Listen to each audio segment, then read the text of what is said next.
तर आपल्या एक्स पोस्टमध्ये आदित्य ठाकरे म्हणतात, जगात कुठल्याच देशात असा भ्रष्टाचार सहन केला जात नसेल.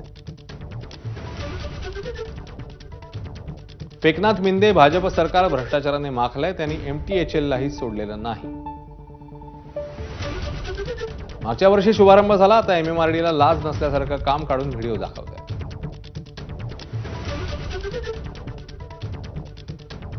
तर काँग्रेसच्या वर्षा गायकवाड काय म्हणतात, अवघ्या 2 वर्षात अटल सेतूच्या डागडुजीचं काम हे सरकार जनतेला कसं गृहीत धरतं त्याचं हे उदाहरण आहे.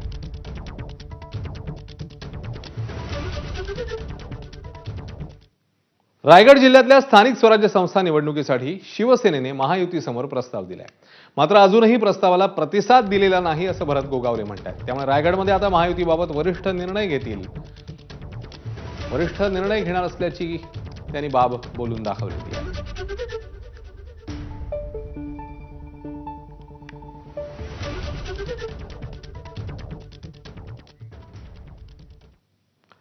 महाविकास आघाडीच्या सरकारमध्ये उद्धव ठाकरे मुख्यमंत्री झाल्यानंतर त्यांच्यावर विरोधकांकडून वारंवार टीका करण्यात येत होती.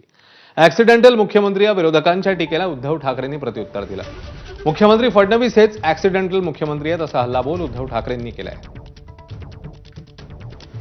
सगळीकडे दौऱ्यात फिरताना त्या ठिकाणी शेतकरी म्हणतात की तुमच्या वेळेला 2 लाख रुपयाची आम्हाला मदत मिळाली होती किंवा आमचं कर्ज माफ झालेला होता. यावर फडणवीसांना विचारलं तर त्यांनी म्हटलंय उद्धवजी ऍक्सिडेंटल मुख्यमंत्री असतील ना, पण तुम्ही जो काय आता ऍक्सिडेंट केलाय त्याच्याबद्दल बोला ना.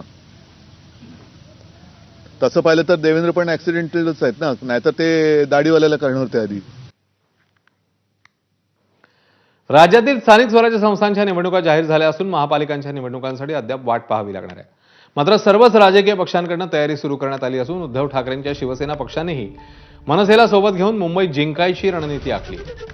त्यातच आता मुंबई महापालिकेत शिवसेनेची सत्ता आली तर आदित्य ठाकरेंना महापौर करण्यात येईल अशी चर्चा राजकीय वर्तुळात आहे. माध्यमात आलेल्या या चर्चेवर उद्धव ठाकरेंनी स्पष्टीकरण देत भाजपला जोरदार टोला लगावलाय आणि आदित्य ठाकरे महापौर होण्याचं वृत्त त्यांनी फेटाळून लावलं.